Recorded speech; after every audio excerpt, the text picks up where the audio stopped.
Welcome to YouTube channel कानूनी व चर्चा खास।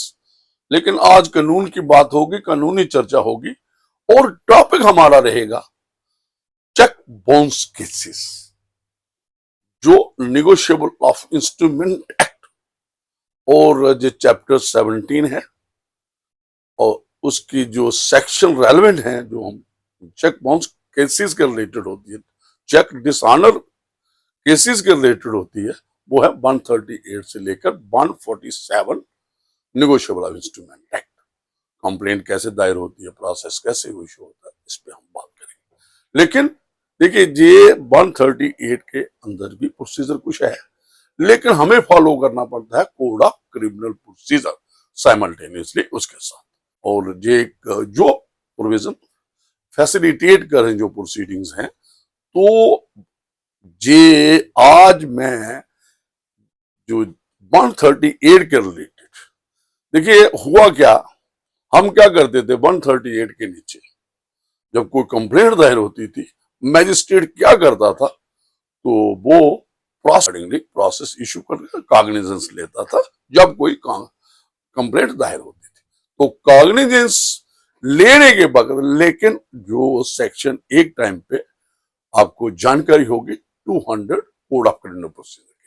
अब वो सेक्शन जो आपको पता है चेंज हुई है, भारतीय नागरिक सुरक्षा संहिता आई है 2023 और 3 क्रिमिनल लॉज, जो उनमें से एक प्रोसीजरल लॉ भी। तो अब क्या हुआ है, जो कंप्लेंट दायर होगी उसमें मजिस्ट्रेट के पास उसको पहले प्री कॉग्निजेंस हियरिंग देनी है। आगे आप कह सकते हो, थोड़ा और ऐड कर लो, प्री जो आप प्रोसेस करोगे, निकालोगे, समन निकालोगे, जब कोई भी आगे प्रोसीड, तो पहले प्री कॉग्निजेंस उसको एक नोटिस देना पड़ेगा और उसको अपॉर्चुनिटी ऑफ बीइंग हर्ड देना। ये प्रोवाइजो आ गया है सेक्शन 223 के साथ। मैं फिर थोड़ा सा पढ़ूंगा, ये आगे मैंने इस पे काफी एपिसोड किया है, लेकिन आज 138 के कारण और अपने हार्नेबल हाई कोर्ट की जजमेंट संजय प्रहार साहब की है, उसको मैं इसके साथ ही डिस्कस करूंगा। और उन्होंने जो रिलाई की है जजमेंट, वो सुप्रीम कोर्ट ऑफ की रीजन जजमेंट है, तो उसमें भी मैं अभी उस पर भी आता हूं। तो ये है एग्जामिनेशन ऑफ द कंप्लेंट। जब कंप्लेंट दायर हुई तो कॉग्निजेंस लेने से पहले कोई चेंज, लेकिन प्रोसेस इशू करने के बाद इसको आप प्री कॉग्निजेंस ले लो। जब प्री जो समनिंग है अक्यूज्ड को, उसके पहले क्या करना है, provided that no cognizance of an offence shall be taken by magistrate without giving the accused an opportunity of being heard. बात आई कि भैया ये 138 जो निगोशिएबल ऑफ इंस्ट्रूमेंट एक्ट एक स्पेशल एक्ट है और कोशिश इसमें है कि इसमें स्पीडी ट्रायल चाहिए। और बहुत सी judgement Supreme Court of India ने रेगुलेट किए हैं कि जिसमें कि ट्रस्ट बने, फेथ बने, बिजनेस ट्रांजैक्शन के रिलेटेड। तो उन्होंने कहा कि इस केस में मैं सुप्रीम कोर्ट ऑफ इंडिया की जजमेंट दूंगा, उसमें जो फॉलो किया है अपने हाई कोर्ट ने, जजमेंट जो है ये है सांजाविच पारी वर्सेस किशोर। आगे मैंने इस पे बात की है, you will find on my YouTube channel कानूनी व चर्चा खास। तो इसमें क्या हुआ, एक तो उन्होंने कहा कि भाई ये जो प्री कॉग्निजेंस हियरिंग है टू एक्यूज्ड, उसको आप डायरेक्ट समनिंग कर सकते हो, कंप्लेनेंट का बयान और जो उसका विटनेस लेता है एक मैजिस्ट्रेट, उस वक्त एग्जामिन करता है। लेकिन जो सुप्रीम कोर्ट का लॉ जजमेंट्स आई है, जुडिशियल प्रेसिडेंट है, केस कौन है, Indian bank association versus union of India and others. ये एक जजमेंट मैंने पहले भी इस पे बात की है, ये बड़ा इंपॉर्टेंट है। ये जो जजमेंट है, ये इंडियन बैंक एसोसिएशन में दोबारा रिपीट कर देता हूं, and others versus union of India and others. इसमें बात आई कि भाई एक मैटर था, उसमें उन्होंने कहा कि ये जो प्रोविजंस हैं रेलेवेंट, वो कहते हैं examination of the complainant and his witness.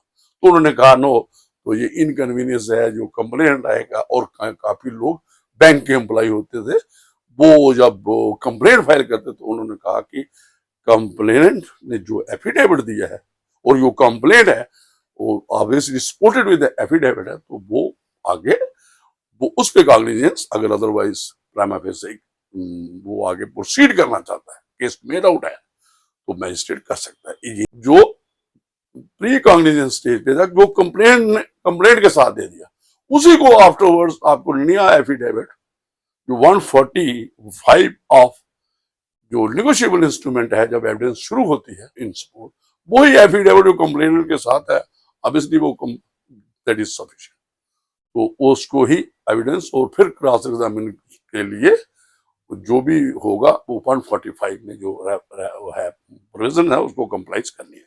ये एक बात आ गई। सांझा विज हैं ये इसी को फॉलो किया है अपने हाई कोर्ट ने, और उन्होंने यही एक है कि प्रोवाइजो जो प्रोवाइड करता है कि प्री कॉग्निजेंस हियरिंग देनी है, प्रोसेस इशू करने से, सम्मन इशू करने से अक्यूज को सुनना है, जो प्रोवाइजो 223 जो कंप्लेंट के जो मैजिस्ट्रेट डील करता है उसको सुनना है, ये प्रोवाइड। तो लेकिन उन्होंने कहा, ये सुप्रीम कोर्ट की जो जजमेंट आई है सांझा विच, उन्होंने कहा देयर इज नो नीड, क्योंकि इसमें हमें स्पीडी ट्रायल चाहिए। उसी को फॉलो हम honourable High court Jammu and Kashmir के जस्टिस संजय प्रहार साहब ने किया। तो हम सांझा विच जजमेंट में बहुत सी गाइडलाइंस थी, उन्होंने जहां तक कह दिया है कि जब कंप्लेंट फाइल होती है करते तो उसके साथ एक चेकलिस्ट फाइल कर दो, उसमें सारा प्रोसीजर है, क्योंकि दो चीजें हैं, एक तो अर्ली जो उसको प्रोसेस सर्व हो जाएगा, एक अगर कोई समझौता हो तो आप अपना बैंक अकाउंट QR कोड दे दो, गूगल पेमेंट अपना कोड दे दो, जो भी आपका है वो सारा मेंशन कर दो, एक प्रोसीजर बताया है। और जजेस को भी, मैजिस्ट्रेट्स को भी ये कहा है कि इसका ये सारा एक स्पीडी ट्रायल जो चेक बाउंसेस है, और कहते हैं इसका बैकलॉग बहुत ज्यादा है, इसलिए जी जो उन्होंने गाइडलाइंस जो ट्रायल जजेस हैं, ट्रायल मैजिस्ट्रेट्स हैं, उनके लिए जारी किया सांझा विच केस में। तो अब हम इस केस में आते हैं जो संजय प्रहार साहब ने, जस्टिस संजय प्रसाद प्रहार साहब ने Jammu and Kashmir high court के हैं। तो ये 223 मैंने पहले बता दिया, BNSS pre cognizance hearing not mandatory, जो किन केसेस में, जो चेक बाउंस के केसेस हैं, जो निगोशिएबल ऑफ इंस्ट्रूमेंट एक्ट 138 के रिलेटेड है। तो आगे हम आ जाते हैं सीधा, जे की नोट्स पढ़ेंगे थोड़ा। तो एक Jammu and Kashmir high court dismissed a petition seeking the quashing of proceedings under section 138 of negotiable instrument act। Ruling क्या, रूलिंग दी क्या, फाइंडिंग दी क्या, व्यू पॉइंट अडॉप्ट किया, that requirement of hearing the accused at the pre-cognizance stage under section 223 stand dispensed with for check dishonor cases। तो उन्होंने क्या ये बात कोई की, ये व्यू पॉइंट अडॉप्ट किया, तो उन्होंने क्या किया, इसमें प्री कॉग्निजेंस हियरिंग नहीं अक्यूज को दी थी, इसके अलावा एक सिविल सूट भी किया है और एक दूसरा और भी कंप्लेंट की है।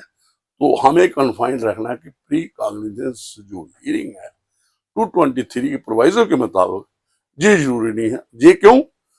क्योंकि एक उन्होंने इसमें सपोर्ट लिया है जजमेंट का। कौन सी जजमेंट है? वही सांझा विच। तो ये सांझा विच की जजमेंट को ही फॉलो करते हुए, relying upon the Supreme Court judgment in Sanja Viz Tariq versus Kishore S. Warkar and another, the 2025 you will find in live law and any और भी बहुत सी आपको साइट्स मिल जाएंगी। The high court held that, ये संजय प्रहार साहब, justice Sanjay प्रहार साहब ने जो अपनी फाइंडिंग दी बाय फॉलोइंग ये जो जुडिशियल प्रेसिडेंट अडॉप्ट हुआ है 138 के केसेस रिलेटेड जो सांझा विच में। तो उन्होंने क्या कहा है, the high court held that proceeding under section 138 negotiable of instrument act और गवर्न्ड बाय स्पेशल स्टैच्यू, जैसे मैंने पहले स्टार्ट किया। ऑब्वियसली जो स्पेशल स्टैच्यू है 138 का, जो रिलेटेड जो ऑफेंसेस हैं, जो चेक बाउंस केसेस के related, and the requirement of hearing the accused at pre-cognizant stage under section 223 BNSS stand dispensed, जो पहले हमने ऊपर पढ़ा वही रिपीट है। The court further held that once the essential ingredients of section 138 issuance of check, जो भी उसमें है वो मजिस्ट्रेट देखेगा। तो उसने चेक इशू किया है, एक जो आ गया, और वो डिसऑनर हुआ है, और service of the statutory notice जो है, डिमांड नोटिस है, वो भी किया है, एंड फेलियर टू पे, जो भी प्रोसीजर प्रोवाइड किया गया है, और जो अक्यूज्ड है उसने पैसे वापस नहीं किए despite having a demand notice received, और prima facie establish the trial court is competent to take cognizance without issue notice to the accused as mandated under section 223 of BNSS, rejecting the plea of non-service of notice।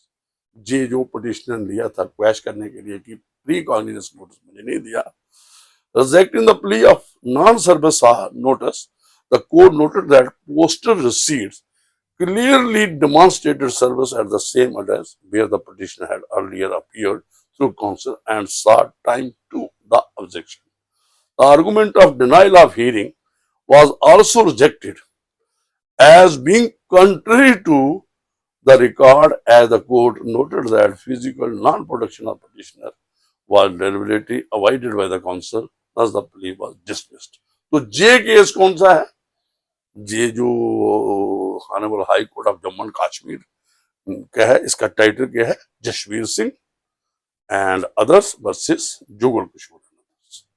तो in short क्या है कि जो 138 की जो complaint है negotiable instrument के नीचे जो स्पेशल स्टैच्यू है और सुप्रीम कोर्ट ऑफ इंडिया की जजमेंट्स हैं, ये सांझा बिच केस है, उसमें क्या है कि उन्होंने स्पेसिफिक कहा है प्री कॉग्निजेंस नोटिस की जरूरत नहीं है, अक्यूज्ड को सुनना जरूरी नहीं है, सीधा ही कॉग्निजेंस ले सकते हैं और प्रोसेस इशू कर सकते हैं अगर case prima facie made out 138 के ऑफेंस होता है। एक तो एक और मैंने ऐड किया जो इंडियन बैंक एसोसिएशन केस था, उसको मैंने ऐड करते हुए कहा कि उन्होंने ये कहा कि आपको उसको एग्जामिन नहीं करना है, मजिस्ट्रेट को जो एविडेंस एफिडेविट देगा, वो जो एफिडेविट सपोर्टेड विद कंप्लेंट है, इसको आप ऐसे कह लो कि जो कंप्लेंट फाइल हुई उसके साथ जो एविडेंस एफिडेविट दिया,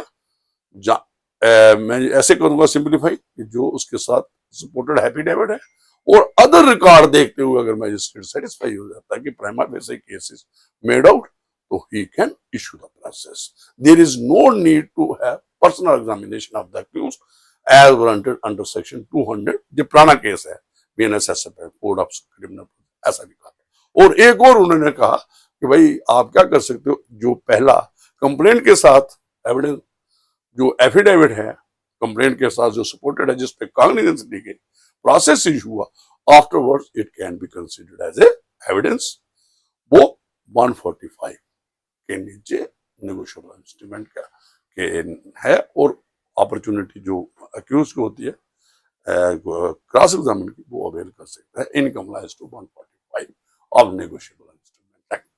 तो ये बहुत इंपॉर्टेंट है क्योंकि ये अभी नया, नो डाउट जे इसकी जो 1 जुलाई 2024 को नया BNSS आ गया है, लेकिन अभी भी कुछ नॉन नोटिस्ड जो चेंजेस हैं वो रह जाती हैं, तो मिस्टेक्स होती हैं, तो फिर करेक्शन के लिए जो भी कंसर्न है तो हाई कोर्ट जाते हैं, तो हाई कोर्ट अकॉर्डिंग अपनी जुरिस्डिक्शन एक्सरसाइज करता है। तो मुझे लगता है काफी आज के लिए, मुझे दीजिए इजाजत। Thank you very much.